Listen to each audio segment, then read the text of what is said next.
സർക്കാരിന്റെ ചുവപ്പ് നാടയിൽ ശമ്പളമൊന്നും കിട്ടാത്തതിനാൽ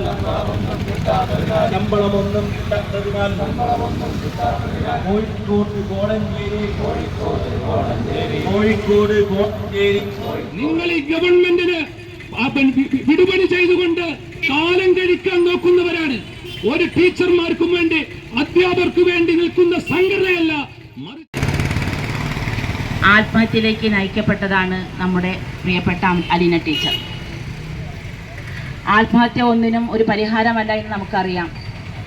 പക്ഷേ 16,000-ഓളം അധ്യാപകരാണ് ഇന്ന് സംസ്ഥാനത്ത് ഇത്തരത്തിൽ വിവിധങ്ങളായ മുട്ടുന്യായങ്ങൾ പറഞ്ഞുകൊണ്ട് ശമ്പളം ലഭിക്കാതെ വിദ്യാഭ്യാസ വകുപ്പ് അവഗണിച്ചുകൊണ്ട് ദുരിതം അനുഭവിക്കുന്നത്. പലരും പകൽ സമയത്ത് സ്കൂളിലെ അധ്യാപന വൃത്തിക്ക് ശേഷം രാത്രികാലങ്ങളിൽ ഓട്ടോറിക്ഷ ഓടിച്ചും ചായപ്പീടികയിൽ ചായ വിതരണം ചെയ്തും മറ്റു പല ജോലികളിലും ഏർപ്പെട്ടുകൊണ്ടാണ് അവരുടെ കുടുംബം പുലർത്തുന്നത്. മുൻകാലങ്ങളിൽ LDF സർക്കാർ ഭരിച്ചപ്പോഴും ഇത്തരത്തിലുള്ള അവസ്ഥ നമ്മുടെ അധ്യാപകർക്കുണ്ടായിരുന്നു. എന്നാൽ അതിനെല്ലാം മാറ്റം വന്ന് ജോലി നഷ്ടപ്പെട്ട് പുറത്തു നിന്നവരെയും അതുപോലെ തന്നെ ജോലി ലഭിക്കുന്നുണ്ട് എന്നിരുന്നാലും ശമ്പളമില്ലാതെ ജോലി ചെയ്തിരുന്നവരെയും ഒക്കെ കൈപ്പിടിച്ചുയർത്തി അധ്യാപകരുടെ മുഖ്യധാരയിലേക്ക് എത്തിച്ച ഒരു മഹാനായ മുഖ്യമന്ത്രിയായിരുന്നു ശ്രീ ഉമ്മൻചാണ്ടി. അദ്ദേഹം നടപ്പിലാക്കിയ പദ്ധതി അധ്യാപക ബാങ്കും അതുപോലെ തന്നെ ജോലി സംരക്ഷണവും ഇന്ന് നമുക്കില്ല. ഇപ്പോൾ അപ്രഖ്യാപിത നിയമ നിരോധനമാണ് നമ്മുടെ കേരളത്തിൽ നടപ്പിലാക്കുന്നത്. അതിന് കാരണം ഓരോന്ന് പറയുന്നുണ്ട്. കഴിഞ്ഞ 6 വർഷമായി ശമ്പളമില്ലാതെ അവർ ചെയ്യുന്ന ജോലിക്ക് കൂലിയില്ലാതെ ഈ സംസ്ഥാനത്ത് പണിയെടുത്ത് പോകുന്നു എന്നത് ഈ സംസ്ഥാനത്തിന് തന്നെ അപമാനമാണ് എന്ന് ആമുഖമായിട്ട് എനിക്ക് പറയാൻ ഈ അവസരം ഞാൻ ഉപയോഗിക്കുകയാണ്. 16,000-ഓളം അധ്യാപകരെ ഈ രൂപത്തിൽ കഴിഞ്ഞ 5 വർഷമായ ഈ സർക്കാരിൻ്റെ പിടിപ്പുകേട് മാത്രമാണ് ഇതിന് കാരണം. ഈ അലീന ടീച്ചറുടെ ദാരുണമായ അന്ത്യത്തിൽ വളരെ വേദനയോടെയാണ് നമുക്കൊക്കെ അത് കാണാൻ സാധിക്കുകയുള്ളൂ. ഈ സമയത്ത് ഇത് എന്നോ ഉണ്ടാവുമെന്ന് നമ്മുടെയൊക്കെ ഉള്ളിൽ എന്നും മനസ്സിലുണ്ട്. കാരണം 6 വർഷമായി 16,000-ഓളം അധ്യാപകര് നേരിടുന്ന നിയമനമില്ല, ശമ്പളമില്ല, സ്വന്തക്കാർക്കും പാർട്ടിക്കാർക്കും അധ്യാപക പ്രസ്ഥാനമായ KPSTയെ കഴിഞ്ഞ 2-3 ദിവസങ്ങളായി കേരളത്തിലെ എല്ലാ വിദ്യാഭ്യാസ ഉപജില്ലാ ഓഫീസുകൾക്ക് മുന്നിലും വിദ്യാഭ്യാസ ജില്ലാ ഓഫീസുകൾക്ക് മുന്നിലും ധർണാ സമരം നടത്തിക്കൊണ്ടിരിക്കുകയാണ്. ഈ ധർണാ സമരം നടത്തുമ്പോൾ ഈ ധർണാ സമരം ഞങ്ങളുടെ ഒരു പുതിയ ആനുകൂല്യങ്ങൾക്ക് വേണ്ടിയല്ല എന്നുള്ളതാണ് ഇത് കേട്ടുകൊണ്ടിരിക്കുന്ന ബഹുമാന്യരായ നാട്ടുകാരോട് പറയാനുള്ളത്.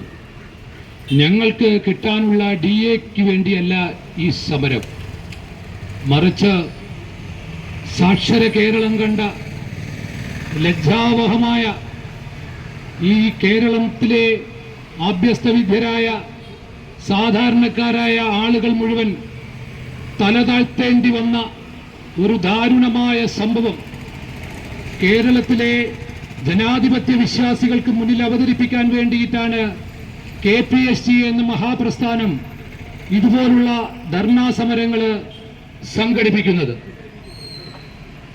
നമുക്കറിയാം, ഇന്ത്യയിലും കേരളത്തിലും ലോകത്തിലും ഒക്കെ തന്നെ നമ്മൾ ആത്മഹത്യകൾ കേട്ടിട്ടുണ്ട്. കേരളത്തിൽ നമ്മൾ കൂടുതൽ കേട്ടത് ഈ കേരളത്തിലെ LDF ഭരിക്കുന്ന സമയത്ത് കർഷക ആത്മഹത്യയാണ്. ഏറ്റവും കൂടുതൽ ആ കർഷക ആത്മഹത്യ നടന്ന വർഷമാണ് കഴിഞ്ഞ 9 വർഷങ്ങൾ. ഞങ്ങൾക്ക് ആമുഖമായിട്ട് പറയാനുള്ളത്, ആത്മഹത്യ ഒന്നിനും പരിഹാരമല്ല, ഒന്നും നേടിയെടുക്കാൻ കഴിയില്ല, നഷ്ടങ്ങൾ മാത്രമേ സംഭവിക്കുള്ളൂ എന്നത് ആമുഖമായി പറഞ്ഞുകൊണ്ട് ആത്മഹത്യകൾ ചെയ്യാനുള്ള അവസരങ്ങൾ ഉണ്ടാവരുത് എന്നുകൂടി ഈ അവസരത്തിൽ ഓർപ്പിക്കുകയാണ്.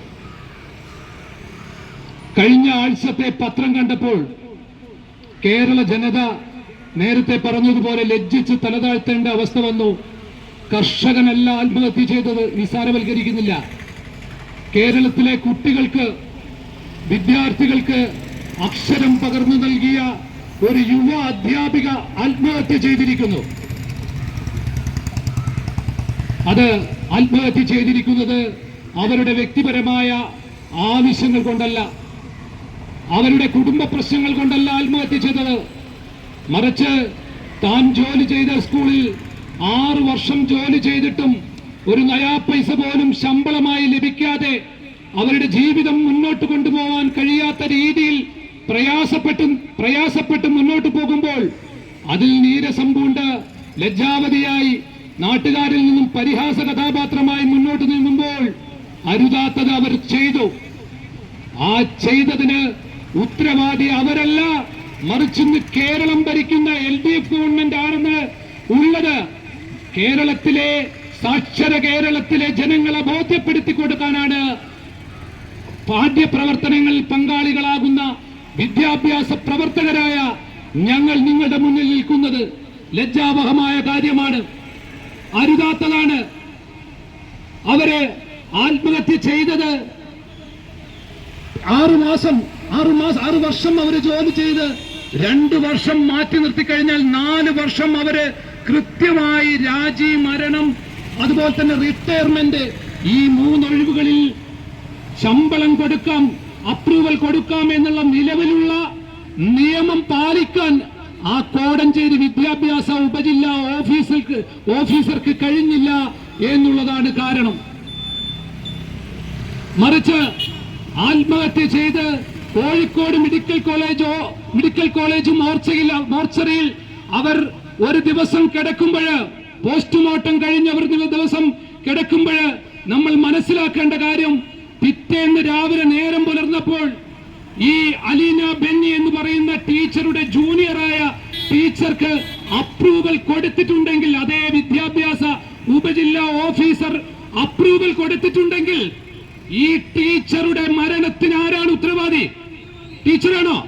ഇവിടുത്തെ ഭരണകക്ഷി സംഘടനകള് പറയുന്നത് മാനേജ്മെന്റിനെയാണ്. ഞങ്ങളാരും മാനേജർമാരല്ല. പക്ഷേ മാനേജർമാർ ചെയ്യാത്ത കുറ്റത്തിന് അവരുടെ തലയിൽ കെട്ടിവെക്കാൻ ഞങ്ങൾ ഈ ഗവൺമെന്റിന് വിടുപണി ചെയ്തുകൊണ്ട് കാലം കഴിക്കാൻ നോക്കുന്നവരാണ്.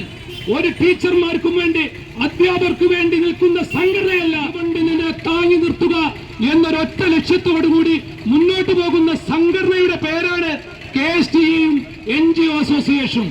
അധ്യാപകർക്ക് വേണ്ടി, കേരളത്തിലെ അധ്യാപകർക്കും ജീവനക്കാർക്കും DAയും അതുപോലുള്ള ആനുകൂല്യങ്ങളും കിട്ടാനുള്ളപ്പോൾ അതിനെതിരെ ഒരക്ഷരം മിണ്ടാത്ത സംഘടനകളാണ് നിങ്ങൾ.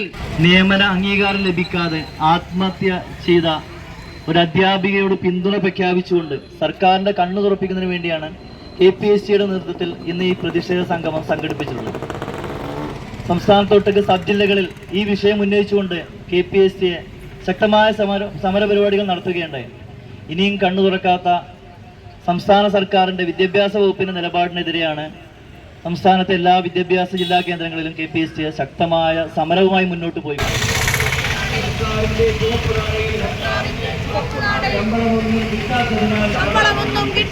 ശമ്പളമൊന്നും കിട്ടാത്തതിനാൽ കോഴിക്കോട് കോടഞ്ചേരിയിൽ ജീവിതം തന്നെ ഹോമിച്ചു.